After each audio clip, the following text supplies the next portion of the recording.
Good morning ਸੋਹਣਿਓ, good morning. ਤੇ ਸੁਬਾਹ ਦਾ ਟਾਈਮ ਹੋ ਗਿਆ ਤੇ ਅਸੀਂ ਕਰਨ ਲੱਗੇ ਹਾਂ ਨਾਸ਼ਤਾ। ਤੇ ਉਹੀ ਘਿਸਾ ਪਿਟਾ ਨਾਸ਼ਤਾ, ਅੰਡੇ ਤੇ ਨਾਲ ਬ੍ਰੈਡ ਤੇ ਨਾਲ ਚਾਹ ਦਾ ਕੱਪ। पर है वे कि अंडे तो बगैर नाश्ते का मज़ा नहीं आता। भाई अंडे का फंडा बहुत ज़रूरी है ज़िंदगी में, वरना नाश्ते का कोई मज़ा नहीं जे। तो असी हुण करांगे गर्मा गर्म नाश्ता, क्योंकि तुसी पेट्रोल पाओगे तो गड्डी चलेगी। तो असी हुण पेट्रोल पाण लगे हाँ, क्योंकि फिर असी करने ने घर दे काम काज। कलर हो रहा है साडे फैंस नूं, कलर हो रहा है तो कलर का काम चल रहा है। ये देखो ब्रश व्रश पे ने साडे, कुर्सी के उपर चढ़ के सारा किया है फैंस तो यह लकड़ी नूं प्रोटैक्शन वास्ते, ये लकड़ी की प्रोटैक्शन हो जाए, क्योंकि तो बरसात बहुत होंदी है ना। तो फिर वैसे लकड़ी इसी हिसाब से बनाई होंदी है कि बरसात नूं सह जाती है, मतलब कि इस लकड़ी की किस्म ही ऐसी होंदी है। लेकिन है कि फिर भी क्योंकि बहुत बरसात बहुत तूफान रहे, तो इस तो ये प्रोटैक्शन वास्ते यह सारा जड़ा सिलसिला चल रहा है कलर का, कि इनू कलर कर दिता जाएगा। तो फिर 2-4 साल निकल जाएंगे, तो फिर उस तो बाद फिर जरूरत पेगी। लेकिन एवे कि खराब ना, क्योंकि पिछले दिनों यह फैंस साड़ी गिर गई सी, तो यह फिर कमाल भाई वाले ने बंदे बुला के उन्होंने ठीक करवाई सी। सारी तूफान के नाल गिर गई सी, क्योंकि तूफानी एरिया वे इत्थे हिल एरिया असीं रहने आ, तो इस तो फिर करना पैंदा वे इस तरह दी चीज़ां नालों नाल। फिर तुहानूं रिपेयरिंग जिहड़ी है चलदी रहिंदी है। ते बस सारियां बिन शिन एक साइड ते कीतियां होईयां ने, जिहड़ियां इत्थे रखियां सन। ते बाकी हुण मेरा ख्याल अज हो जाएगा काम, इन्ना हिस्सा बचिया वे ते इत्ते भी कलर हो जाएगा। कपड़े इस्त्री कर रही हैं अज। देखो भी ढेर लग्या कपड़ियां दा, अज सारे इस्त्री वाले मुकाने ने। धो के पर शुकर है धुल गए, धुप निकली कल ते कपड़े धुल गए। तो अज हुण वारी है इस्त्री दी। इत्थे ढेर पिया सी कपड़ियां दा, बस हुण एक सूट ते एक शलवार बची, काली शलवार। बाकी मैं सारे तकरीबन कर ले ने इस्त्री कपड़े, ते काफ़ी हद तक कमरा जड़ा ना सही लगन लग गया। शर्ट्स मैं इत्थे टंग देनी हाँ, ते बाकी जड़े मेरी शलवार और दुपट्टे होंदे ने वो फिर मैं इत्थे नीचे रखनी हाँ। ये वाले मैं चुक के इत्थे रख दिते ने, बकाया भी ऊपर आ गए हैं। तो चलो जी, काफ़ी हद तक साड़ी अलमारी भी सिमट गई है। आलू अंडे की भुजिया, भाजी भाजी भी कह सकते हो, तो भुजिया भी कहते हैं, उर्दू च कहते हैं भुजिया, तो पंजाबी च कहते हैं भाजी। भाई आलू की भाजी बना लो। तो ये नाल कट्टांगी खरबूजा, नाल प्याज, नाल टमाटर। आलू बेचारे जेड़े देख लो पे ही ना कुछ दिन दे इस तरह हो गए ने, चलो इनू कट लांगे, बेचारे चिरुड़ मुरुड़ हो गए ने। पर आलू ऐसी चीज़ है हर सब्जी दे नाल, हर एक दे नाल फिट हो जाता है।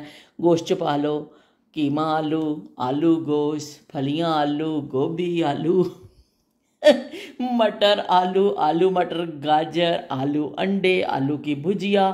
ओए होए आलू बेचारा जे ना होवे दुनिया च, तो दसो फिर असी करिए कि आलू नूं ऐसा रगड़ने हर शह दे नाल इनू फिट कर देने। तो बई आलू बैंगन, हाँ ये खास सब तो खास डिश तो आलू बैंगन है। तो आलू इस हवाले के नाल साडी जिंदगी का बड़ा अहम हिस्सा ने, कि जदों सानू जरूरत पैंदी असी मुश्किल च आने तो असी कहने चल बई आ जा आलू, हुण अज तेरी असी कुर्बानी करिए। तो असी अज बनाउण लगे हाँ आलू अंडे की भाजी।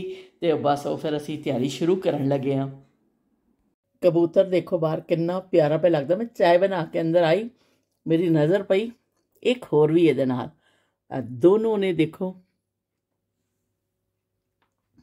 वो 3 ने,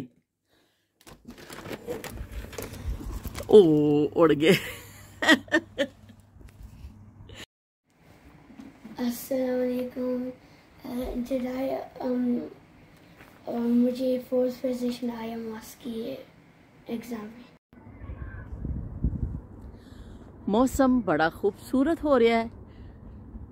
शाम के तकरीबन 5 बज गए ने और बड़ा प्यारा मौसम है।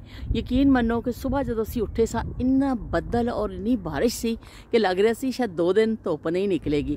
पर है कि सुबह तो बारिश और बादल की आंख मिचोली जारी है। कभी धुप आ जाती है, कभी बदल, लेकिन इस वेले बारिश रुक गई है। शायद फिर दोबारा शुरू हो जाए। मौसम बहुत अच्छा वे, दूर तक थानू ग्रीनरी नज़र आ रही है। तो मैं सोचा कि चलो बई इस मौके का फ़ायदा उठाओ तो थोड़ी जी वॉक कर लीए। तो असी हुण करन लगे हां वॉक। गल करदे करदे तुहाडे नाल धुप निकल आई है। देखो कितना अच्छा, कमाल भाई वाले भी आए ने कितों, उन्होंने कितना अच्छा चल रहा है सिलसिला धुप बदल का कि बड़ा चंगा पिया लगता वे। तो राफे का मैसेज आया, राफे माशाल्लाह माशाल्लाह राफे साढ़े मस्जिद विच 4th उन्होंने पोजीशन लई है।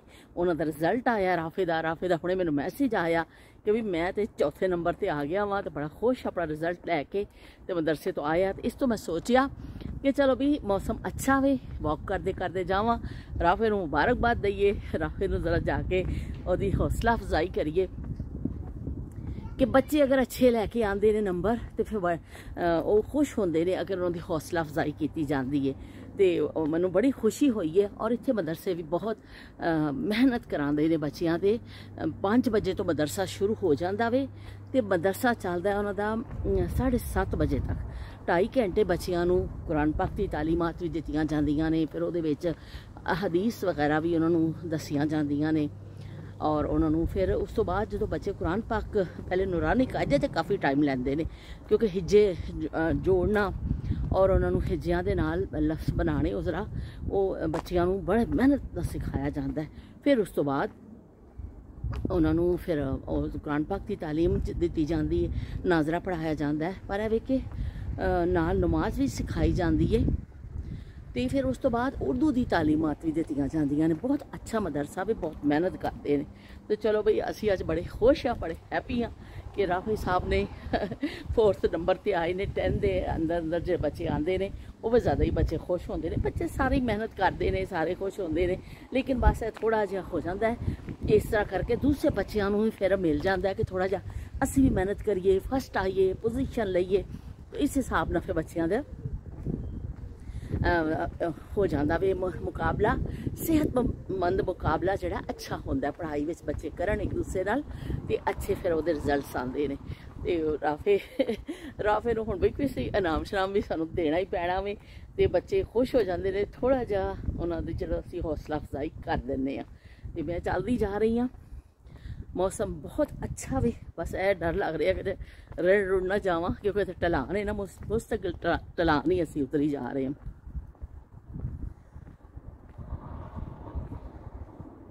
बशीर कहिए नज़ीर कहिए, उन्हें सिराजे मुनीर कहिए, जो सर बसर है क़यामे रबी, वो मेरे आका की जिंदगी है। ये सब तुम्हारा करम है आका, के बात अब तक बनी हुई है। ये सब तुम्हारा करम है आका, के बात अब तक बनी हुई है। ये सब तुम्हारा करम है आका, के बात अब तक बनी हुई है। ये सब तुम बड़ा खूबसूरत फुल है डंजा, एक किसी के घर के अंदरों बाहर नूं आया होया, कितना खूबसूरत लगता पिया वे। तो मैं रुक गई। चलो बई असी हम तकरीबन पहुँचने वाले हो गए हैं, जाके असी फिर खावांगे खाना। राफे ने इनवाइट भी किया कि तुसी आ जाओ बई, जल्दी जल्दी इकट्ठे असी खाना खावांगे, ते नाल राफे नाल तुहाडी मुलाकात भी करावांगे कि राफे साहब ने जो रिजल्ट उनका आया है वो भी असी तुहानूं दिखावांगे। तो चलो फिर मैं मिलनी है तुहानूं, फिलहाल बंद करनी हाँ, फिर मुलाकात साडी हुंदी है। राफे हाउस पहुँच गई आ, तो भी गर्मा गर्म खाना साडा मुंतज़र है। खाना आ गया, लाहौर किला का खाना आया वे। लाहौर किला का खाना ਸਾਡਾ ਸਭ ਦਾ ਬੜਾ ਫੇਵਰਟ ਹੈ ਤੇ ਇਹਦੀ ਫਿਸ਼ ਵੀ ਬਹੁਤ ਜ਼ਬਰਦਸਤ ਹੁੰਦੀ ਹੈ ਤੇ ਜ਼ਿਆਦਾਤਰ ਅਸੀਂ ਜਦੋਂ ਘਰ ਵਿੱਚ ਖਾਣਾ ਮੰਗਾਈਏ ਫਿਸ਼ ਤੇ ਲਾਜ਼ਮੀ ਆਈਟਮ ਹੈ ਤੇ ਉਹ ਅਸੀਂ ਜ਼ਰੂਰ ਮੰਗਾਉਂਦੇ ਹਾਂ। ਇਹਦੀ ਇੰਨੀ ਟੇਸਟੀ ਫਿਸ਼ ਹੁੰਦੀ ਹੈ ਕਿ ਬਸ ਹੁਣ ਮੈਂ ਤਾਰੀਫ ਹੀ ਕਰ ਸਕਦੀ ਹਾਂ, ਜ਼ਰਾ ਤੁਹਾਨੂੰ ਚਖਾ ਤਾਂ ਨਹੀਂ ਸਕਦੀ ਹਾਂ। ਬਹੁਤ ਅੱਛਾ ਖਾਣਾ ਇਹਨਾਂ ਦਾ ਹੁੰਦਾ ਵੇ। ਅਗਰ ਅਸੀਂ ਜਾਂਦੇ ਹਾਂ ਖਾਣ ਵਾਸਤੇ ਤਾਂ ਵੀ ਲਾਹੌਰ ਕਿਲਾ ਦਾ ਹੀ ਇੰਤਖਾਬ ਕਰਨੇ ਆ ਜਾਂ ਘਰ ਵੀ ਮੰਗਾਈਏ। ਔਰ ਖਾਸ ਕਰ ਦਾਲ ਮਾਸ਼ ਬਹੁਤ ਫੇਵਰਟ ਹੈ ਸਾਰਿਆਂ ਦੀ। ਇਹਨਾਂ ਦੀ ਆਂਦੀ ਹੈ, ਨੂਰ ਫਾਤਮਾ ਵੀ ਬਹੁਤ ਸ਼ੌਕ ਨਾਲ ਖਾਂਦੀ ਹੈ, ਅਸੀਂ ਵੀ ਸਾਰੇ।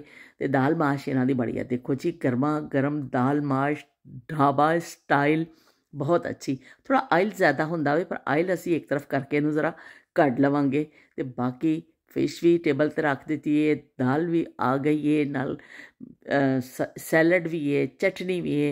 तो असी हुण खावांगे खाना। राफे सलाम कर रहे हैं सबको। राफे का आज रोज़ा है।